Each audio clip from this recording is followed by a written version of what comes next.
ملفنا للنقاش يتمحور حول الزيادة السكانية المرتقبة آفاق 2030. لذلك فقد نظمت وزارة الصحة والسكان وإصلاح المستشفيات اليوم العالمي للسكان، حيث تطرقت لموضوع تنظيم الأسرة واستقلالية السكان وتطوير الأمم في سياق يتميز بديناميكية ديمغرافية صعبة للغاية، تبرز مدى ضرورة مواصلة تعزيز تنظيم الأسرة خاصة لدى الأزواج، حيث وصلت نسبة استعمال وسائل منع الحمل للنساء الجزائريات إلى 58%. من جهته شدد وزير الصحة والسكان وإصلاح المستشفيات مختار حسبلاوي على ضرورة تنظيم التخطيط العائلي، وذلك تجسيدا لأهداف التنمية المستدامة التي سطرتها منظمة الأمم المتحدة بين الفترة الممتدة ما بين 2016 إلى غاية 2030، أين سيتجاوز عدد سكان الجزائر فيها 51 مليون نسمة. التغطية كانت لليا داود.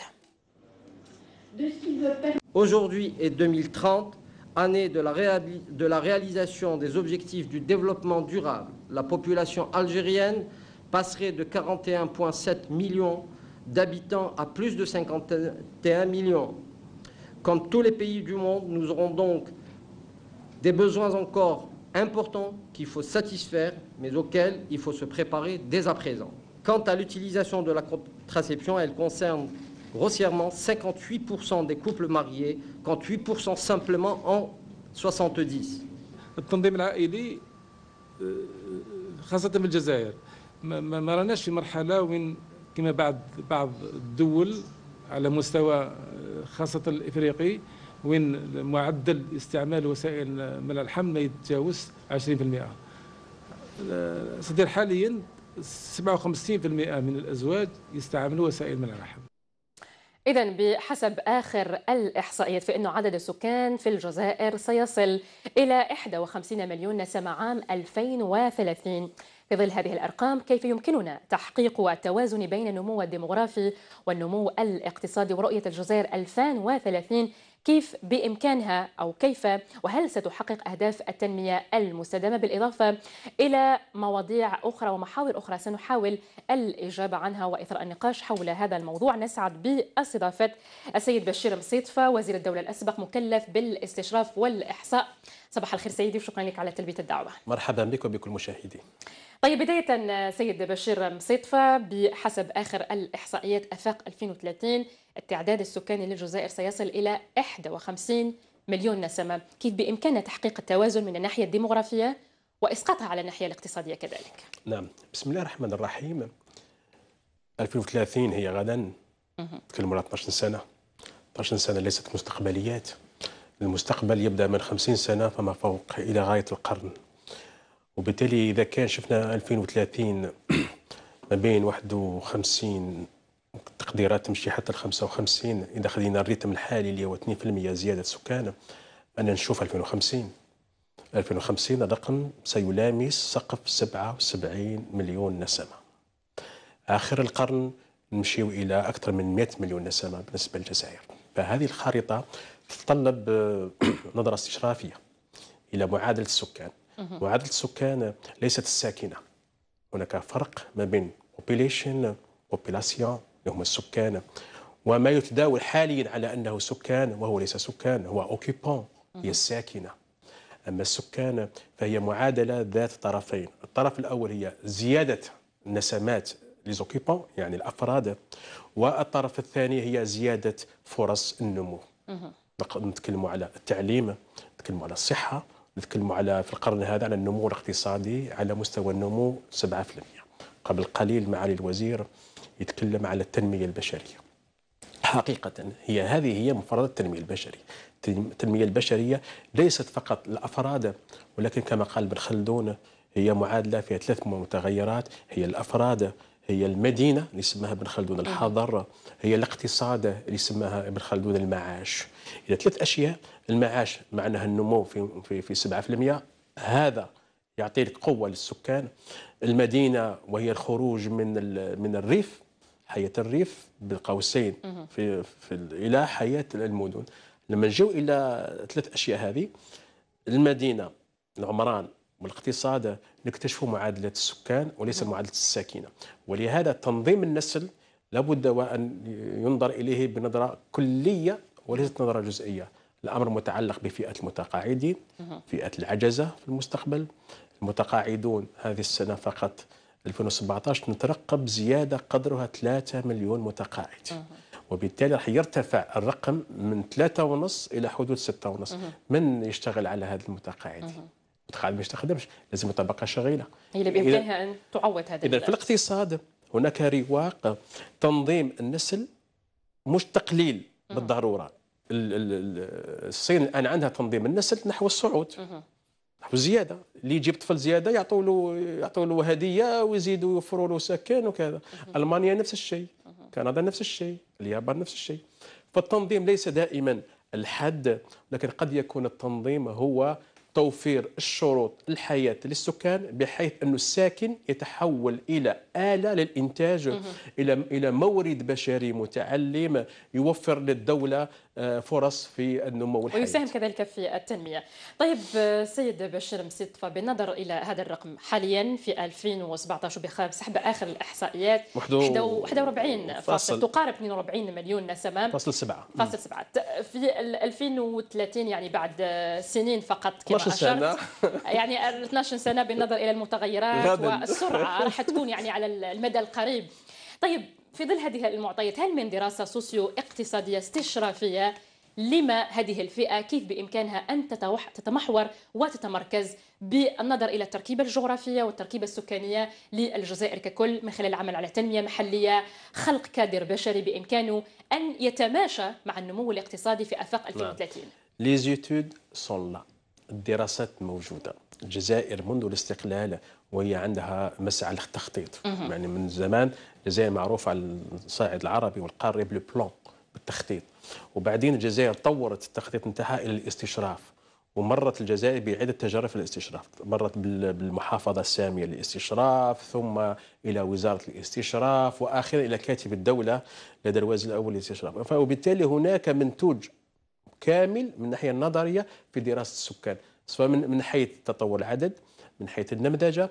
وأعطت الجزائر كذلك فرصة للتعاون الدولي مع اليونيسيف في مجال تنظيم السكان من حيث الدراسات. ووزارة التضامن كانت عندها عقود مع برامج الاتحاد الأوروبي. حتى الاستشراف سابقا كان عنده كذلك برامج تعاون مع الاتحاد الأوروبي. طيب سيد بشير، وبالتالي يعني الدراسات موجودة. عدنا عن المقاطعة، يعني نظرا إلى دراسات استشرافية، دراسات استباقية بالضبط موجودة لكن لا تعطي ثمارها على أرض الواقع.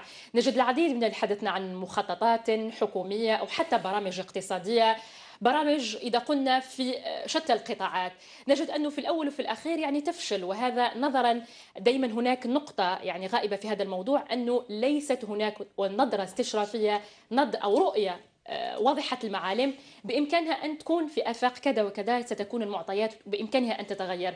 هذا الشيء اللي ممكن يعاب على العديد من المخططات هنا في الجزائر. أنت سألتيني على الدراسات والمخططات أتفهم لك، لكن معروف في الاستشراف أن لا يكفي التنظير ولا يكفي التصميم النظري إلا لم تكن هناك خطط طريق لفيدروت ورقة الطريق. إذا ما فيش آليات التطبيق اللي هو المنظومات اليقظة الاستراتيجية، إذا ما فيهش شروط التنفيذ اللي هي الإدارة والمنظومات الاجتماعية الأخرى. وبالتالي فرق ما بين التصميم، تسألتي على التصميم قلت لك نعم، تقول لي أنا التجسيد نقول لك لا، لأنه التجسيد يحتاج إلى شروط النجاح، آليات العمل، النصوص القانونية التطبيقية. احنا عندنا في القطاعات اللي هي مهمة استراتيجية أكثر من السكان تلقى القانون وما تلقاش النص التطبيقي. عندنا هيئات عليا على مستوى الدولة، سواء على مستوى الوزير الأول على مستوى الحكومة، هيئات كبيرة فيها في الجدول الرسمي موجودة، لكن في الميدان غير موجودة، لأن هناك فراغ قانوني في النصوص. وعليه الذكاء هو لما ننتج دراسة أو ننتج قانون بالموازاة معه ننتج وسائل والآليات، سواء كان آليات قانونية، آليات البشرية اللي هي التكوين، الاكسبرتيز، الخبرة، آليات مؤسساتية هي القطاعات اللي تواكب العملية. على سبيل المثال في التخطيط الاستراتيجي، هي عندك دراسة في التخطيط، ولكن وراهي وزارة التخطيط اللي تحول الدراسة إلى خلايا، يكون عمل ميداني تطبيقي على أرض الواقع، إلى مديريات، إلى مصالح، إلى متابعات، إلى مسؤولين، إلى مانجمنت. نمشي بالاستشراف. هنا نفوتوا عندكم في النهار ونقولوا 2030 حتى سمونا 2030 2050، وين يشوفوني 2030 2050 بصح ما درت والو. علاش؟ لان ما كيفاش تترجمي هذا ليفاي الى واقع؟ لازم تسيري ليفاي، خلي لي قضاء. لازمنا قطاعات استراتيجيه، لازم ناس متكونين، موارد بشريه. طيب في ظل الغياب لازم المؤسسات اللي تنشا سواء على مستوى المؤسسات الناشئه للشباب او على مستوى المؤسسات الكبرى للحكومه تكون فيها مصالح نتاع قضاء. طيب في ظل غياب مثل هذه الدراسات اللي بامكانها ان تكون ايجابيه في كثير من البلدان، نجد بلدان عربيه اتخذت مثل هذه المبادرات اللي تعتبر رؤيه 2030 ولا حتى رؤيه 2050. الكادر البشري اليوم رانا تكون هناك زياده على مرار يعني العديد من السنوات. الكثافه السكانيه ليست نفسها، ليست بالامس، راح تختلف على كما قلنا 2030 2050 الى غير ذلك. احنا في تطور واحنا في نمو. طيب هذا الكادر البشري راح يكون دائما في زياده، كيف بامكان هيكلته على المستوى الصحي، على المستوى التعليمي، على مستوى برامج الاسكان الى غيرها، حتى يكون هناك تخطيط انه الفرد او طفل اليوم راح يكون رجل المستقبل، حتى تكون هناك نخلق ديناميكيه، نخلق مقاربه اقتصاديه جديده تعتمد على العديد من المعطيات. هذه الفئة اللي راح تزداد في آفاق 2030 كيف بإمكاننا إعادة هيكلتها على الخريطة الجغرافية الجزائرية؟ عندك التكوين والتمهين والتعليم خاصه يتطور بحيث أنه المولود لما يزيد يولي مشروع مورد بشري، مشروع محرك، مثل ما هي في اليابان، في الصين وفي اليابان، في ألمانيا وفي سويسرا. غير إنسان يزيد هذا مشروع مواطن، يعني الدولة تشوفه كيد عاملة، كخبرة، كإضافة في الاقتصاد. قداش عندك انت نمو سكاني في الجزائر حاليا؟ 2%. 2%. إذا كان تاخذي 41 مليون حاليا فاصل، الزيادة السنوية تقريبا 200,000 إلى مليون، إذا 2%. قداش عندك معدل النمو؟ إذا كان ربحنا نديروا 3.5%. أنا غطينا ما علينا، ولكن هذه التقديرات هذه السنة هي 1.9%. معناها الآن نمو الاقتصاد أقل من نمو السكان. إذا راح تقعي في مشكلة في المستقبل. يا ترى ننزل السكان بحيث النمو تاع السكان يولي 1% بحيث 1.9 أكثر من واحد، هذا حل. ولكن كان حل أحسن منه، هي بدل ما ننزل 2% تاع السكان نرفع النمو من 1.9 ولا 3.5 إلى خطاب فخامة رئيس الجمهورية مؤخرا لما قال فعلوا نموذج النمو. لما نشوفوا نموذج النمو الجديد نلقاو 7%، ما بين 6.5% نمو الى 7%. تصوري انت الجزائر حققت 7% نمو في القيمه المضافه، خلاص هو عندك هامش مناوره في زياده السكان الى غايه 5% 6% بالطريقه الصينيه لان عندهم 8% نمو 9% نمو، ولا عندهم عجز في الموارد البشريه، ولا عدد السكان ما يكفيش لتطبيق هذا النمو. واش ولاو يديروا؟ ولاو يشجعوا النسل.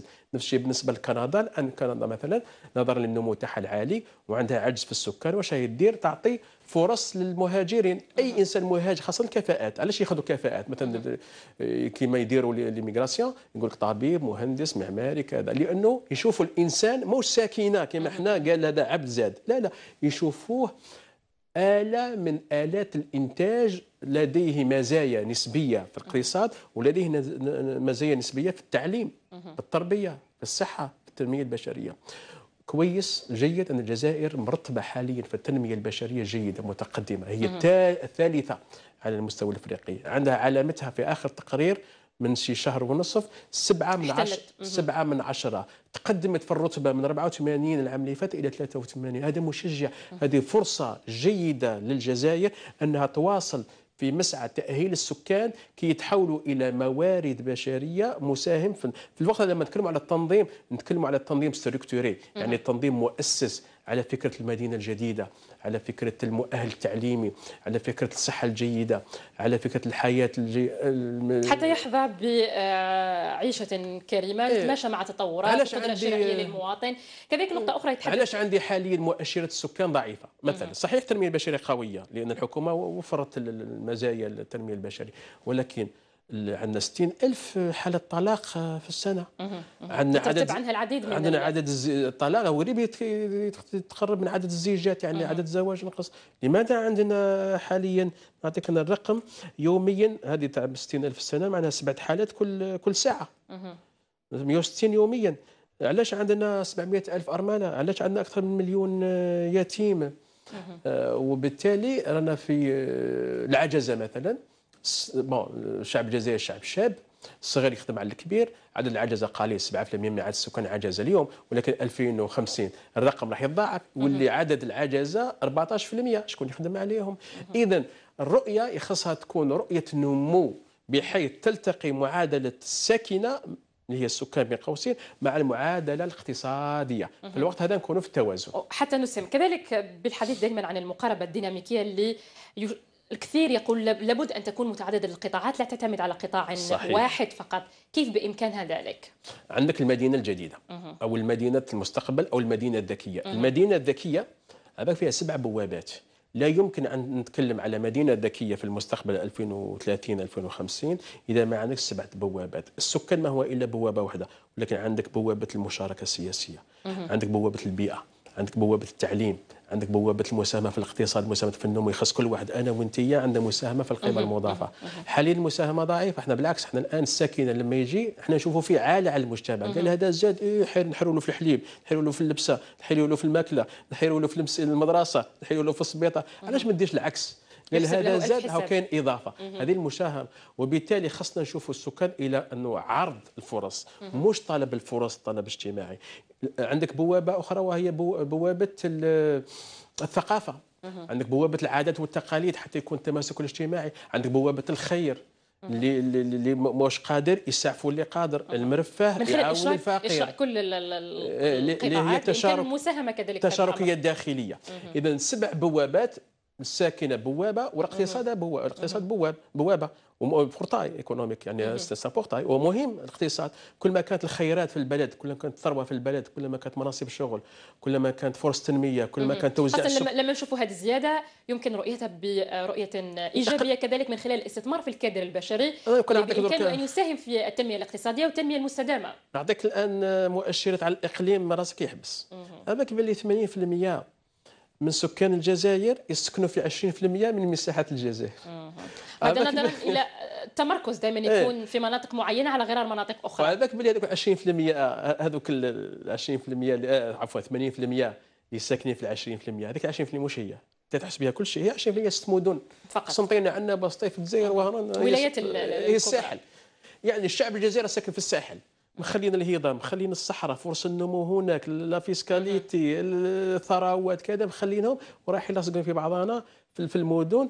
ومش حتى كون جات المدن الله كيما سيول 10 ملايين نسمه ولا اسطنبول، هي مدن فوضويه. يدفعنا اكثر فاكثر الى التفكير في تنميه محليه وتكون على مستوى المحليات، على مستوى العديد من البلاد، حتى يكون هناك توازن ما بين الشمال والشرق والغرب. لا يمكن لك ان تتكلمي على مفهوم سكان اذا ما عندكش المدن الكبرى اللي فيها اكثر من 3 مليون نسمه. قداش عندنا في الجزائر من مدينه اكثر من مليون نسمه؟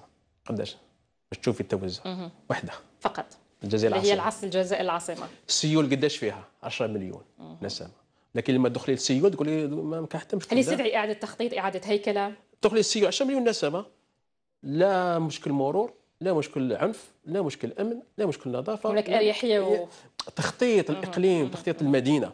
ولهذا ابن خلدون ما غلطش كي قال لك العمران والمعاش يبقاو معنا الى يوم الساعه، ما عندك ما تبدلي فيها، لان سنه ربي في الكون قال لك السكان معناها المدينه الذكيه الجيده والاقتصاد الجيد. اعطيني مدينه جيده واعطيني اقتصاد جيد، اعطيك شعب مرتاح. احنا خصنا نستثمروا في هذا الشيء هذا. هل تكون معادله متوازنه في الهندسه؟ طيب. هندسه الاقليم. طيب سيد بشير مصيط، فكذلك معالي وزير الصحه والسكان اصلاح المستشفيات كان اشار الى نقطه يعني في ختام اليوم العالمي للسكان، وقال بانه بالنظر للاتجاهات الديموغرافيه الجديده دعا كذلك اللجنه الوطنيه للسكان لا CMP الى اعاده النظر في السياسه الوطنيه للسكان وتعديل اهدافها من اجل تحقيق توازن بين النمو السكاني والتنميه الاقتصاديه والاجتماعيه للبلاد، حتى تكون هناك معادله النمو ومعادله التنميه الاقتصاديه يكون حتى لا تختل احدى. شوفي احنا عاده في الجزائر لما نتكلموا على ملف السكان نتكلموا عليه على الصحه، بدليل ان الوزاره نتاعنا اسمها وزاره الصحه والسكان. يعني نظرتنا للسكان منذ زمن هي نظره صحيه، وهذا جيد. تنظيم المواليد، الرفقه بالمواليد، المستشفيات، الرعايه الصحيه، الفاكسيناسيون في المدارس، من زمن هذا هو السكان، وهذا جيد نمشيو فيه. هي النظره الصحيه، حتى الخطاب نتاعنا دائما عنده خطاب رايح للصحه. بينما واش قلت انت قبيله النظره الشامله هي رؤية اقتصادية، رؤية تربوية، رؤية التعليم، حتى الرؤية الدينية، حتى الرؤية الروحية في إعداد المواطن الملتزم بالقيم ومتمسك بأصالته له علاقة بتنظيم السكان. احنا دائما نتكلموا تنظيم السكان، تحديد النسل تحديد النسل تحديد النسل. درناها بعد الاستقلال ما نجحناش فيها، حبسناها في 2006. درتها اليابان مع ذاك ندموا، الان راهم عاودوا ورجعوا للتشجيع. درتها الصين ندمت، الان المانيا ثاني راهي ندمه، راهي ماذا بها تجيب مهاجرين باش تعوض النقص الداخلي. وبالتالي لما نتكلموا على هذه اللجنه وهذه التوصيات، هي خصها تكون توصيات إلى السكان وليست توصيات إلى الساكنة، ليست توصيات إلى الأفراد، ليست توصيات إلى الأعداد، ولكن توصيات إلى المنظومة بكاملها، هي المنظومة البشرية. جزيل الشكر لك سيد بشير مصيطفة، وزير الدولة الأسبق مكلف بالاستشراف والإحصاء. والكتاب اللي عندك هذا، الكتاب فيما يتعلق بكونستروير لافونيغ، هذا يلخص التوصيات المتعلقة بهندسة المستقبل من زاوية نظر القطاعات بما فيها قطاع السكان والصحة. جزيل الشكر لك مرة ثانية سيد بشير مصيطفة، وزير الدولة الأسبق مكلف بالاستشراف والإحصاء، على تفاصيل هذا الموضوع.